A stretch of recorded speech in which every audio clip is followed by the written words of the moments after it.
Para nosotros es muy grato estar una vez más a través del bloque de salud de Radio Patamarca, comunicados con grandes especialistas y profesionales de la salud para compartir conocimiento médico para nuestra población en general vía Radio Patamarca. En esta oportunidad para nosotros es muy grato contar con la presencia radial con la doctora Iraida Castillo Cisneros, quien viene trabajando como doctora en el puesto de salud de Chingas, Ancash, a quien le damos la cordial bienvenida. De la misma está con nosotros el doctor Jaime González Zúñiga Rodríguez, ambos, como siempre, comprometidos con la salud pública a nivel nacional. Hoy le damos la cordial bienvenida a través del bloque de salud de Radio Patamarca. Doctora Iraida Castillo, bienvenido al bloque de salud de Radio Patamarca. Muchas gracias Radio Patamarca por su invitación, muy agradecida, sobre todo para tratar esta enfermedad muy común en el primer nivel de atención, ¿no? Muy agradecida también al doctor Jaime, mi colega y gran amigo. Doctor Jaime, bienvenido a nuestro bloque de salud. De buena manera, señor Benny, muy contento y sobre todo agradeciendo a la doctora Castillo Cisneros, que ella muy humildemente no ha mencionado que está siendo jefa del puesto de salud de Chingas, en Ancash. Una gran responsabilidad que asume ella, estar al frente del centro de salud y llevar todas las políticas y estrategias del Estado hacia adelante, ¿no? Así es, doctor, gran responsabilidad y a la vez un espacio para poder comunicar este interés, ¿no?, que se tiene de poder difundir lo que es el cuidado dentro de la salud. Si bien es cierto, doctor, hemos pasado la Navidad, Año Nuevo y nos dimos nuestros gustos, es decir, comiendo, bebiendo, pero esto también puede traer consigo problemas en nuestra salud. Es por eso que hoy hablaremos acerca del diagnóstico, tratamiento y control de la diabetes mellitus tipo 2 en el primer nivel de atención.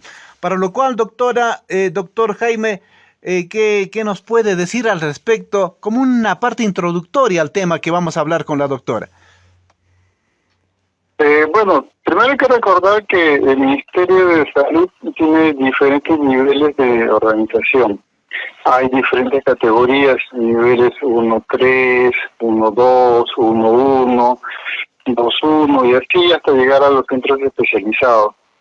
Los que tienen mayor contacto con la población son los que son los de primer nivel de atención, que es casualmente lo que estamos tocando ahora, ¿no? Niveles 1-1, 1-2, 1-3, que van abarcando y van asociando diferentes puestos de salud. Y básicamente ahí es donde se realiza la actividad preventivo-promocional, donde se va a estar esto enfocando sobre todo en personas mayores, ¿no?, de 18 años, para tratar de prevenir complicaciones que después pueden aparecer con los años, ¿no? De repente no ahorita, pero más adelante pueden estar presentando pintados extremos, una ceguera, pérdida de sensibilidad en los pies, un pie diabético, úlceras que no sanan, entre otras complicaciones más que se pueden presentar con esta enfermedad. Ajá. Creo que con ello vamos a dar ese punto introductorio para ir conociendo lo que es la atención, diagnóstico y sobre todo, ¿no?, conocer de esta enfermedad. Doctora Castillo, en su experiencia, ¿a quién va enfocado principalmente este manejo de proceso de poder conocer este mal? Claro. Bueno, nos enfocamos en todas las edades, ¿no? Cuando llega un paciente al puesto de salud, hacemos un traje completo. En cuanto a la diabetes tipo 2, va enfocado principalmente a personas mayores de 18 años para hacer un diagnóstico, tratamiento oportuno de la diabetes. Así buscamos las posibles complicaciones que derivan de esta enfermedad, ¿no? Ya sea a nivel de riñones, neurológicos, circulatorios, entre otros. Ajá. Y doctora, en ello, el Ministerio de Salud debe contar con una clasificación para esta enfermedad. ¿Podría hablarnos un poco sobre ella, doctora? Sí, en cuanto a la clasificación internacional de la enfermedad, En cuanto al CIE-10, lo divide en lo que es diabetes mellitus no insulino dependiente, o la conocida como diabetes mellitus tipo 2, las anomalías en la prueba de tolerancia a glucosa, la hiperglucemia no especificada. Quisiera resaltar un poquito más en cuanto a la diabetes mellitus tipo 2, las diversas enfermedades o diversas complicaciones que puede traer en ciertos órganos, ¿no? Como son a nivel renal, complicaciones oftalmológicas, neurológicas, circulatorias, periféricas, como la que ya es bastante conocida como el pie diabético, ¿no? En mi práctica diaria he tenido la oportunidad de ver ciertos pacientes. Entonces, resaltar esto para poder evitar, para hacer un diagnóstico y tratamiento oportuno y poder llegar hasta este punto, ya que los pacientes con pie diabético requieren de muchos más especialistas, interconsultas a cirugías, limpiezas diarias, antibiótico-terapia, un tratamiento un poco más amplio. Entonces, enfocar esta entrevista en el diagnóstico y tratamiento oportuno de esta enfermedad. Ajá. Y doctora, y según el Ministerio de Salud, ¿qué podemos entender acerca de la diabetes mellitus? El MINSA lo define como un trastorno metabólico que tiene múltiples causas, ¿no? Se caracteriza por lo que es glucosa en sangre, niveles altos que se mantiene constante, trastornos metabólicos, de carbohidratos, de grasas, proteínas, que llegan al mismo sitio, ¿no? A una anomalía en la secreción o efecto que trae de la insulina. ¿Qué es la insulina? Es quien se encarga de regular los niveles de glucosa en sangre. Hay una pregunta diaria en la práctica cuando hay un diagnóstico de diabetes en nuestros pacientes, es bueno, doctora, ¿qué fue lo que me causó esto? ¿No? De repente fue porque comí esto, no hice esto. No hay puede ser, a lo que me refiero con esto es que la diabetes es de multifactorial, múltiples causas, y el origen va a variar dependiendo del tipo de diabetes. Ajá, tocaste un punto importante, doctora, teniendo en cuenta el origen variable de la enfermedad. ¿Podríamos agruparlo tal vez en base a este criterio? Sí, existe la clasificación de diabetes. La diabetes mellitus tipo 1 se caracteriza sobre todo por una deficiencia absoluta de la insulina. No, ya puede ser ya sea autoinmune, pero existen varias causas, varias situaciones o diagnósticos que no se conoce muy bien la causa. Es una destrucción de unas células específicas a nivel del páncreas, que son las que secretan la insulina. En la diabetes tipo 2, en la cual si existe un defecto relativo o aumento en la resistencia de nuestro cuerpo a la insulina, recordar que la diabetes tipo 2 es el tipo más frecuente en nuestra población, se suele hacer de manera insidiosa, ¿no? En cuanto a la diabetes tipo mellitus gestacional, se caracteriza por niveles de glucosa durante el embarazo de valores altos que pueden predisponer mayor riesgo de sufrir complicaciones durante el embarazo, durante el parto, y a su vez más adelante la paciente puede sufrir diabetes tipo 2. Otros tipos de diabetes específicos pueden ser relacionados a genética, al uso de medicamentos y entre otros. Y en ello, doctor Jaime Zúñiga, no sé si nos puedes ayudar. Al parecer ocurren ciertos cambios en la bioquímica del cuerpo. Esto, no sé si nos puede contar un poco sobre ello, doctor. Ciertamente que hay muchas cosas que ocurren con este tema de la diabetes. A veces la persona se sorprende cuando les comento que la acumulación de azúcar hace que ocurra un estado inflamatorio crónico en todo el cuerpo y que esta misma azúcar genera acidez. Y la acidez va a conllevar una serie de problemas, que no se puedan transportar de manera fácil el oxígeno, no se pueda respirar, digamos que en cierta forma es como que se estuviese asfixiando el cuerpo, pero a niveles muy pequeñitos, muy pequeñitos. Ahora, claro que clásicamente se le ha atribuido los problemas de la diabetes mellitus a un tema de la resistencia a la insulina a nivel del hígado y a nivel del músculo, que son justamente los lugares donde se consume principalmente la glucosa. Recordemos que esto es combustible prácticamente para el cuerpo, no solamente nos sirve para almacenar grasa cuando no lo consumimos, sino que nos va a permitir mover los brazos, las piernas, estar pensando, estar concentrados, estudiando. Lo que sí va a ocurrir es que el aumento de la síntesis de la glucosa, ya que por un lado vamos a tener exceso de glucosa en sangre, pero no donde debería llegar, que es a las células. Entonces el cuerpo va a entender de que está faltando glucosa, porque no está entrando a la célula, y eso va a hacer de que con el hígado trate de fabricar mayor cantidad de glucosa, y sin querer el diabético va a tener niveles de glucosa más elevados, porque esta no está entrando donde debería, que es la célula. Y justamente va a ocurrir una disminución en la capacidad para ser captada por los músculos, que va a llevar poquito a poquito a que los niveles aumenten cada vez más, y comiencen a dañar a las partes más pequeñitas del cuerpo, ¿no? Como arterias que están a nivel de los ojos, a nivel de la punta de los dedos de las manos, a punta de los pies. Comienzan a aparecer otras pequeñas complicaciones más. Existe una serie de mecanismos de químicos que van a tener que ver mucho justamente con estas transformaciones de la glucosa hacia lo que es triglicéridos, colesterol bueno, colesterol malo. Pero todo esto va a poder regularse con temas de lo que es la insulina, en los casos en los cuales el cuerpo pueda responder a la insulina. Otro detalle muy importante que hay que tener en cuenta es que va a haber acumulación de tejido grasoso, ¿no? O tejido adiposo, que podemos mencionarlo, ¿no?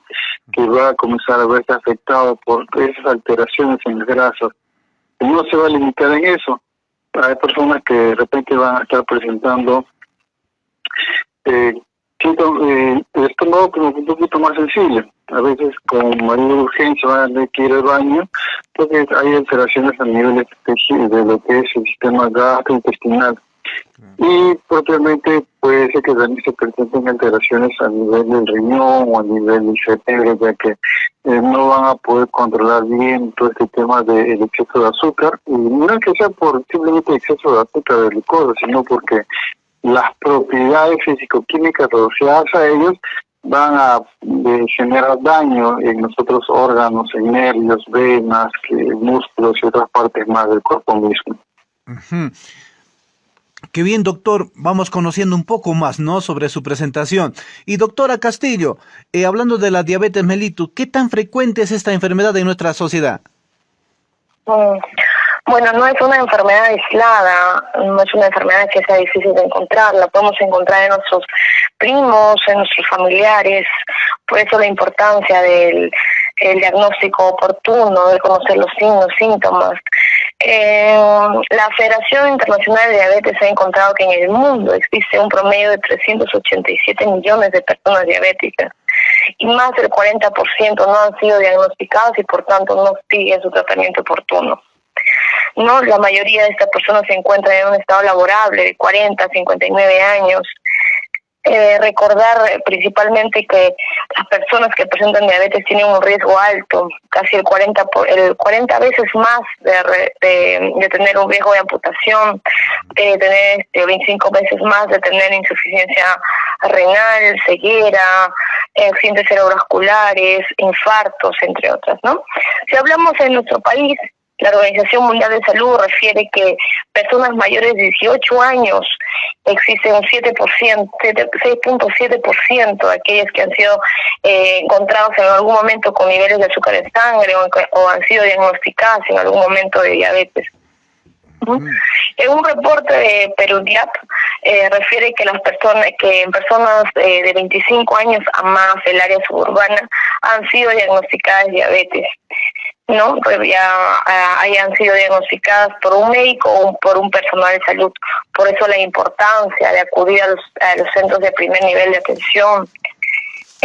Por otro lado, recordar que la Dirección General de Epidemiología refiere que la diabetes es la sexta causa de carga de enfermedades en el país y la primera entre personas de 45 y 59 años de edad, que son personas contribuyen mucho al país, ¿no? Y doctora Castillo, y si bien es una enfermedad que cuenta muchos factores para que uno pueda sufrirla, seguro hay algunas cosas que nos ponen en mayor riesgo. ¿Cuáles serían estas, doctora? Efectivamente, como les mencionaba, la diabetes es una enfermedad multifactorial.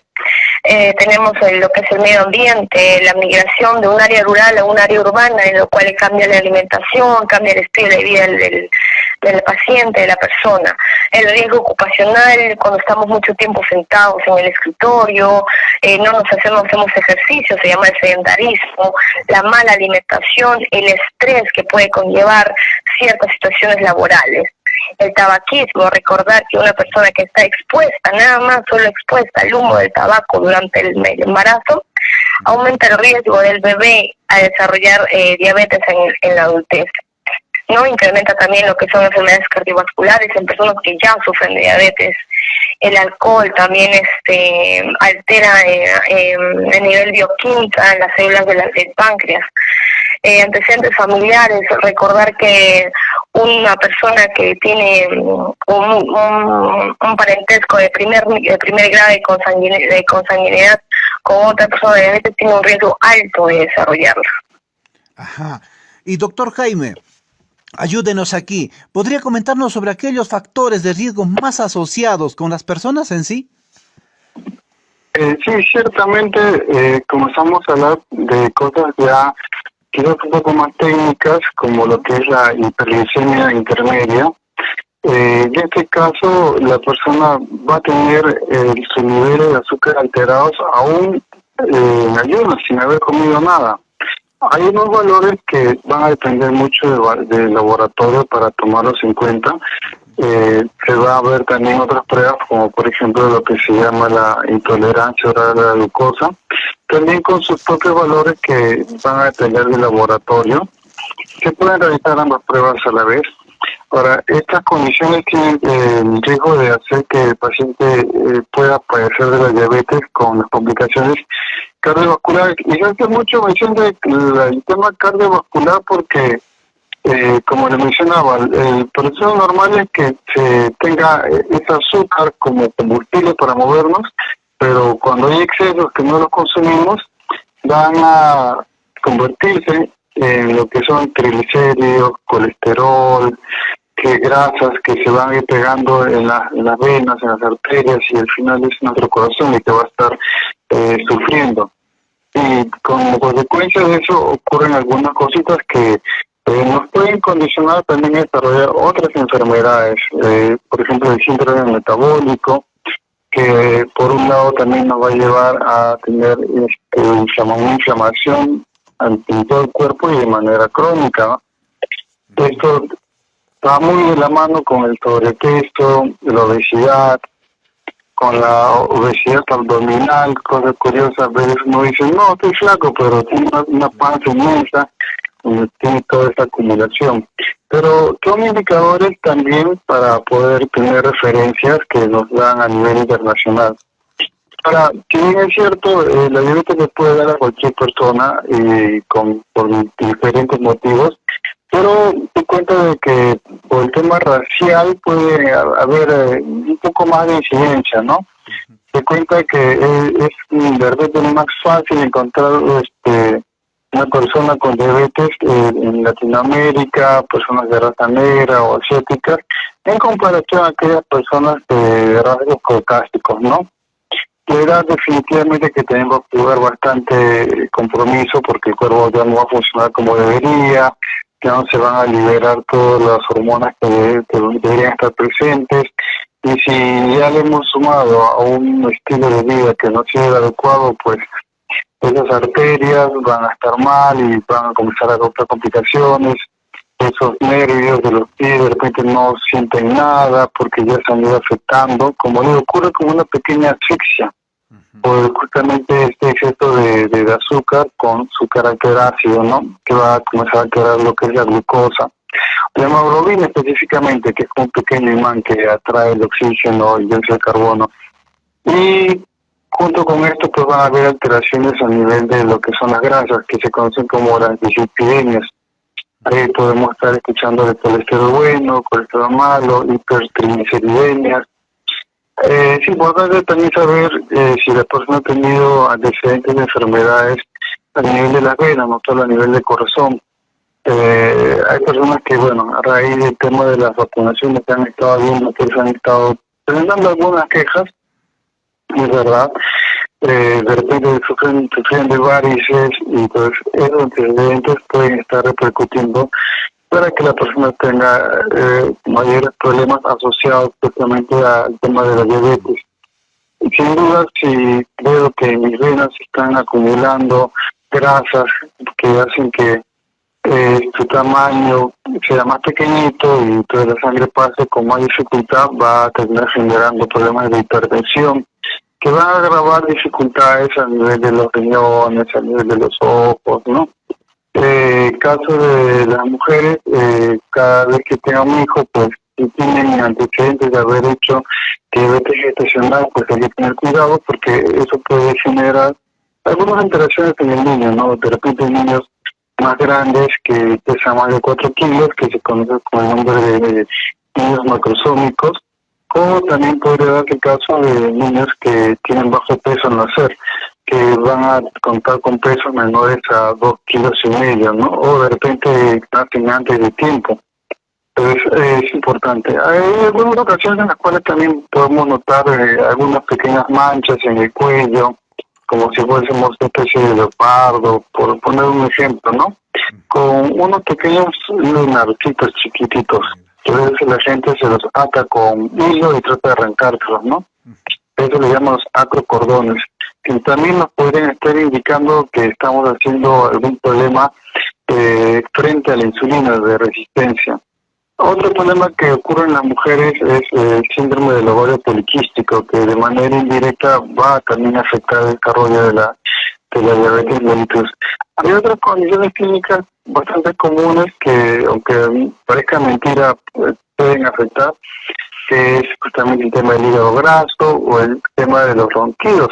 Así de curioso, la persona que está roncando puede también llegar a tener mayores riesgos y complicaciones de estar desarrollando todo este tema de la diabetes. Ajá, qué bien, doctor, nos habló algunos temas que nos van a despertar la atención, ¿no? Para poder tomar en cuenta qué signos se nos pueden estar advirtiendo de contar con esta enfermedad. Doctora, ya que hablamos de signos o de señales, no sé si nos podría hablar sobre signos tempranos para poder detectar esta enfermedad antes de que nos cause complicaciones.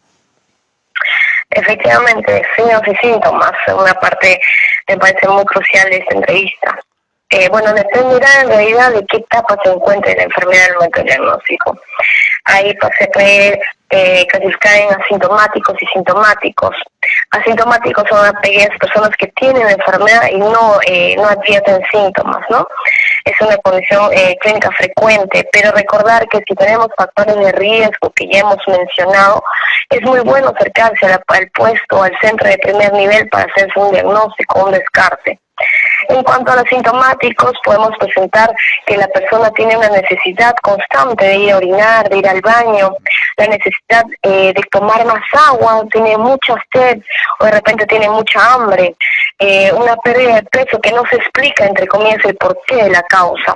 Puede presentar también visión borrosa, debilidad, picazón en todo el cuerpo sin encontrar la causa. También se puede encontrar adormecimientos, calambres, hormigueos, picazones en los miembros inferiores, aquí en las piernas, que puede estar acariciando a una de las complicaciones, que es la neuropatía periférica. Dolor a nivel de la rodilla, que puede empezar a manifestar una enfermedad arterial periférica. Unas comorbilidades mayormente asociadas a la diabetes es una infección urinaria de repetición, que quiere decir que yo presento el diagnóstico de una infección urinaria, me trato, lo vuelvo a presentar, me trato y lo vuelvo a presentar, me puede estar manifestando como una comorbilidad y sería bueno hacer un descarte de diabetes. Ajá. Y doctora, más allá de los síntomas clásicos que ya estamos conociendo, ¿cómo es que uno realiza el diagnóstico de esta enfermedad? Sí, se pueden hacer cribados para detección temprana, sobre todo en pacientes de 40 a 70 años de edad, que sufrieron o fueron fueron obesos o tuvieron sobrepeso en algún momento, ¿no? Se recomienda el cribado de la glucosa en sangre. Tenemos también criterios para el diagnóstico de la diabetes, como son la glucosa en ayunas, que nos van a presentar diversos valores de acuerdo a los laboratorios, ¿no? Recordar que estas glucosas en ayunas no deben pasar en un lapso de 72 horas entre medición y medición, y no debe ser una ingesta, no debe haber una ingesta de calorías por lo menos en 8 horas para que la persona, para que se pueda hacer un diagnóstico correcto. Los síntomas también mencionados de hiperglucemia o de crisis hiperglucémica mayores de 200 o según el laboratorio, como lo mencioné, los síntomas de ganas de ir al baño, a orinar, el aumento de las sed desmedida o una pérdida entre comillas inexplicable de peso. La glicemia plasmática mayor de 200 después de una carga oral de glucosa. Quería enfatizar en una prueba que usualmente en el trabajo me suelen pedir, que es la hemoglobina glicosilada como diagnóstico. La hemoglobina glicosilada no es un diagnóstico, es para hacer un control y seguimiento de cómo está yendo la enfermedad. Ajá. Y doctor Jaime, no sé si podrían haber otras enfermedades que se puedan confundir con la diabetes mellitus. Sin duda alguna, ya que estamos hablando de un tema que cae en el campo de la endocrinología, hay diferentes compuestos y situaciones que pueden emular la enfermedad sin necesariamente ser la enfermedad. A veces diríamos que son síndromes, serie de conjuntos de síntomas, signos, pero que no son enfermedad, ¿no? Podemos hablar de repente de lo que se conoce como una diabetes como secundaria al uso de los corticoides, de medicamentos diuréticos, por citar algunos más conocidos. Podemos también tener problemas, por ejemplo, a nivel de lo que es la tiroides, hacer un hipertiroidismo que sin querer también termina elevando el azúcar en sangre y desarrollando lo que parecería inicialmente un problema de diabetes. También puede haber a nivel de las glándulas suprarrenales una mayor producción de hormonas que se conoce como hipercortisolismo. Inclusive en algunos casos la persona puede tomar una coloración un tanto oscura como consecuencia de esto y confundir como si fuese propiamente una diabetes, ¿no? Hay otras enfermedades que se llaman, por ejemplo, feocromocitomia, acromegalia, que pueden llegar a confundirse. Hay problemas como lo que se llama páncreas exocrino, también puede llegar a confundir, básicamente porque van a ser síntomas parecidos, ¿no? A veces ni siquiera es la presencia de un medicamento ni nada, solamente una situación de estrés bastante intensa que hace que la persona termine desarrollando síntomas parecidos como los que ya ha ido mencionando la doctora Castillo. Ahora, definitivamente recordemos que la insulina la fabrica el páncreas, así que si el páncreas está inflamado y con una pancreatitis, también nos puede llevar a confundir con el diagnóstico de una diabetes mellitus propiamente, ¿no? Hay algunas complicaciones que pueden ser de origen psicológico, sí, puede llegar a haber algunas complicaciones. ¿Qué pasa? Hay personas que por temas mentales comienzan a tomar bastante líquido. Entonces, esa ingesta incrementada de líquido puede confundirse con los síntomas clásicos de una diabetes que ya está más avanzada. Y hay otro caso que es peculiar que se llama lo que es la diabetes insípida. Tiene una pequeña anécdota, me gustaría compartírselo. Lo que pasa es que muchos años atrás, para hacer el tema de la diabetes, probaban la orina literalmente en el laboratorio. Entonces sentían una orina dulce que ya diagnosticaban diabetes mellitus. Eso explica por qué muchas veces los pacientes van al baño y de repente encuentran hormigas en la taza del baño o el lugar donde estén utilizando para hacer sus necesidades, ¿no? Por la misma sangre encuentran dulce, porque es una sangre rica en azúcar. Pero había lo opuesto, personas que comenzaban Y probaban literalmente, hacían los exámenes, probaban la orina y la orina no tenía sabor. Entonces comenzaban a considerarlo como una diabetes insípida. ¿Por qué? Porque ya había habido tal cantidad de líquido eliminado que el azúcar había, entre comillas, bajado, pero ya no era palpable al nivel de la boca. Suena raro, quizás para algunos un poquito asqueroso, pero inicialmente era así como lo lograban diferenciar, ¿no? Si era dulce o no era dulce. Esta insípida tiene otras causas, efectivamente, muy distintas a las que corresponden a la diabetes mellitus, pero hacía que la persona fuese varias veces al baño a orinar. Y por eso que se asocia con trastornos de la hormona antidiurética a nivel de la glándula pituitaria, si somos un poquito más técnicos, ¿no? Pero es una anécdota bastante interesante de por qué tenemos sin querer dos tipos de diabetes, ¿no? Una diabetes dulce en realidad y una que no tiene sabor, ¿no? Ajá. Y qué bien, doctor. Creo que interesante, ¿no? Se va poniendo las cosas de cómo poder identificar y cómo poder saber a ciencia cierta de que una persona está siendo portador de esta enfermedad. Doctora Castillo, ¿y qué exámenes de laboratorio mínimamente deberían indicarse para conocer este mal? Bueno, los exámenes de laboratorio dependen de cada nivel de atención y la capacidad resolutiva del establecimiento. Tenemos muchos exámenes de laboratorio, como la glucosa en plasma, como les mencionaba, la glucosa postprandial, que quiere decir después de haber ingerido, 2 horas después de haber ingerido algún alimento. La hemoglobina glicosilada, quiero resaltar aquí, por favor, ya que es muy común en los pacientes, por lo menos en mi puesto, que me solicitan la hemoglobina glucosilada como parte del diagnóstico. Recordar que esta prueba es como control y seguimiento del tratamiento que están llevando los pacientes. Tenemos también la prueba de tolerancia a la glucosa, que se hace a nivel laboratorio, de una ingesta de glucosa, y después de 2 horas se toma cómo está reaccionando nuestro cuerpo, ¿no? Glucosa capilar, orina, recordar que también hay diversos exámenes de laboratorios porque esta enfermedad acaece con diversas complicaciones. También a nivel de riñones podemos tomar creatinina en sangre, hemogramas completos, perfiles lipídicos, entre otros muchos más laboratorios para poder hacer un enfoque global del paciente. Recordar que cada laboratorio se pide de manera personalizada porque el diagnóstico, el tratamiento de cada persona es de manera personal. Y doctora, en este caso sería necesario o es necesario tomarse una radiografía, una prueba parecido también para poder identificar esta enfermedad. En cuanto a imágenes, de por sí no es necesario, ¿no? Pero en el Perú, bueno, se recomienda lo que es la radiografía de tórax, también para hacer un descarte de enfermedad tuberculosa. Una radiografía de pie de repente ha acaecido con una complicación como una osteomolitis, que son unas infecciones producidas también de gas, que se pueden detectar con la radiografía, alteraciones vasculares como las calcificaciones de arterias de pie. Si encontramos personas con una sintomatología cardiovascular, podemos pedir un electrocardiograma. Si es asintomático, de repente de manera anual para poder hacer un seguimiento.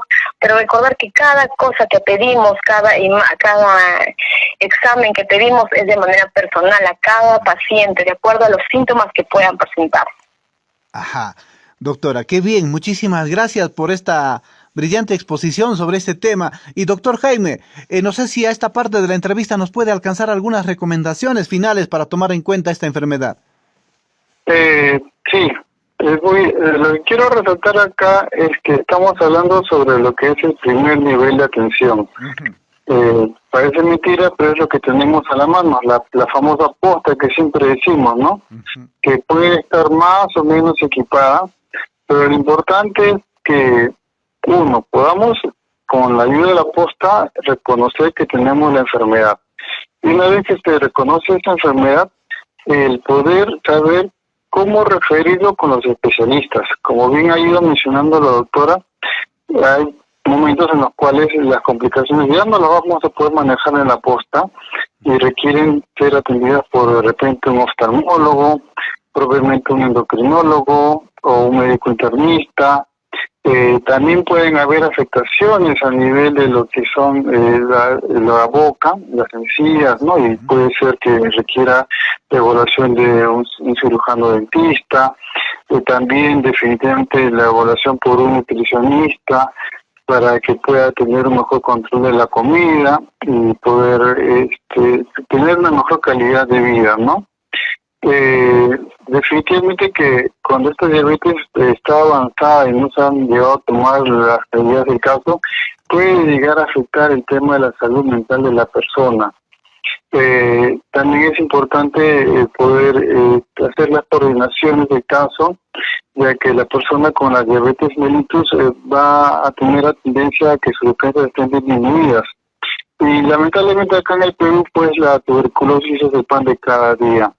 Lo primero que siempre se tiene que hacer ante cualquier enfermedad es despistaje de tuberculosis, ¿no? Entonces, acá es importante tomar junto con la diabetes, descartes de exámenes de tuberculosis, ya que puede ser que las enfermedades coincidan y se compliquen. Y sumado a la diabetes y la tuberculosis, que es lo que nos puede también terminar dando neumonía. Entonces, es importante que se controle con el neumólogo para poder descartar esa parte, sobre todo por el tema de la tuberculosis, ¿no? Ahora, el mismo tema de lo que mencionábamos, que tanta cantidad de azúcar, en comienzo hay unos mecanismos por los cuales el cuerpo trata de eliminar el azúcar a través de los riñones, sí, es verdad, pero hay un punto en el cual ya se lastiman las pequeños capilares y venitas que hay en los riñones. Entonces es necesario que se pueda revisar al paciente con un nefrólogo o con un médico internista. De igual manera, así como se dañan las pequeñas venitas, también se puede acumular bastante grasa, colesterol, triglicéridos a nivel de las arterias del corazón y por lo tanto requiere la evaluación de un cardiólogo, de un internista, para poder tener un mejor cuidado y sobre todo prevenir, porque al final esta es una enfermedad crónica, no es que la vayamos a curar, pero lo que buscamos es que la persona mantenga su calidad de vida. Qué bien, doctor, interesante lo que hemos podido escuchar de ambas presentaciones que nos han podido ilustrar a través del conocimiento, y qué bien, ¿no? Si nos queremos dar nuestro gusto, comer o beber, y tenemos que a la vez cuidar y prevenir esta enfermedad, ya sabemos lo que hoy hemos escuchado para poder evitar la diabetes mellitus tipo 2, y qué mejor, ¿no? Su atención desde el primer nivel de atención.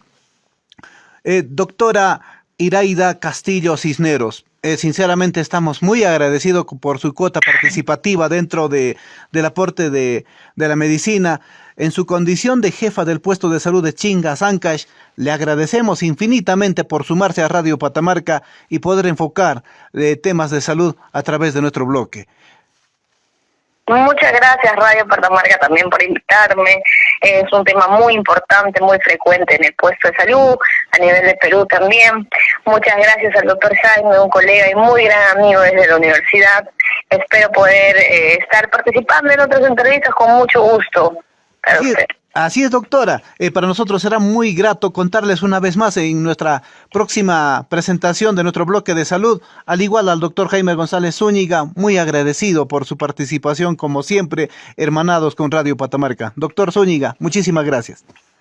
Muchas gracias, señor Beni, y una vez más, muchas gracias para la doctora jefe del puesto de salud de Chingas, la doctora Castillo Cisneros, y gracias por su tiempo y su participación con nosotros. Y sé que es misa, pero las realidades cambian, los pacientes cambian y hay pequeñas diferencias de las cuales se puede ir aprendiendo.